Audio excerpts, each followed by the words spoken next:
Today would be a good day to hide your hair in a hat, but not after we're finished this segment, because stylists Kyle and Bailey from Keora Aveda Salon join us now with tips on how to care for it beautifully when it's so cold out. And I guess the number one tip is, like, don't just wash your hair and go out today, especially because it will freeze. Yes, especially because it's so cold out. You really have to be taking the extra precautions to be putting, a serum on your ends, making sure you're getting your trims and making sure those ends look a little bit less scraggly, especially in the winter, right? Mm-hmm. Because this is a time of year when, especially, you want to maybe use a deeper conditioner and just really make sure that you're protecting your hair. Yeah, absolutely.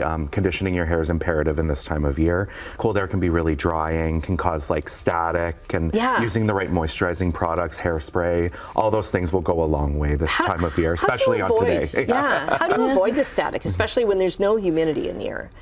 I would say definitely using more of oil or a serum to kind of smooth out that hair before you put your hat on, if you're going outside or something.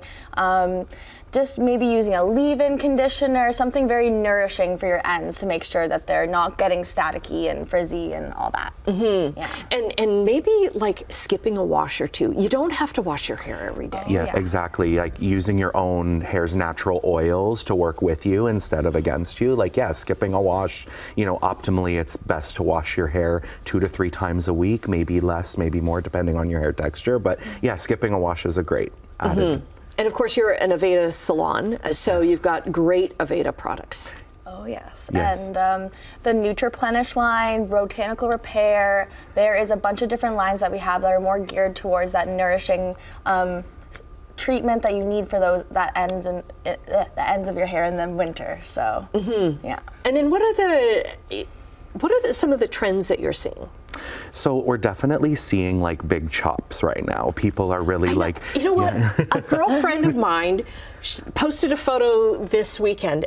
I didn't even know she was getting her hair all cut off. And I'm like, me as a short hair, right? It's like, oh, am I going to do that? I don't know. Yeah, with things like the pandemic and working from home, I think people have let their hair go a little bit. Well, had to, right? Yeah, had to. So we've let it. You let your hair really grow out, right? Like not just the ladies, the gents as well. Yeah. So we've been seeing a lot of chops around the board, and you have your celebs like Hailey Bieber that are rocking like above the shoulder lengths and this type of thing. Which I still don't think of as short. I'm like, okay, a pixie is a short. Yes. Yeah. And what about trends with color? So color, I feel like we're seeing more like 2023 was more of a like funky, fun year, and this year is becoming more like low maintenance and more natural looking, I would say. Like working with what you have already and just enhancing it rather than doing something completely different, right? Okay. So is it balayage? Is that how you pronounce it? Oh, balayage. Balayage, sorry. Is that some of what we're seeing here? Yes. Yes, absolutely. That's definitely more of like a natural look that we're seeing right now. So easier to grow in if you... Exactly, yes. Yeah. If you have to let it go. There's more of a darker, warmer look. Great for like the winter and colder months. And how do you pronounce that again? Balayage. Balayage. Okay, balayage. That sounds okay. So if you want that, or if you want maybe just a cut or just some great advice and color, be sure and contact either at Keora Aveda Salon and Spa. Hi to all my friends who work there as well. We'll get the links up on our website, chch.com/morninglive.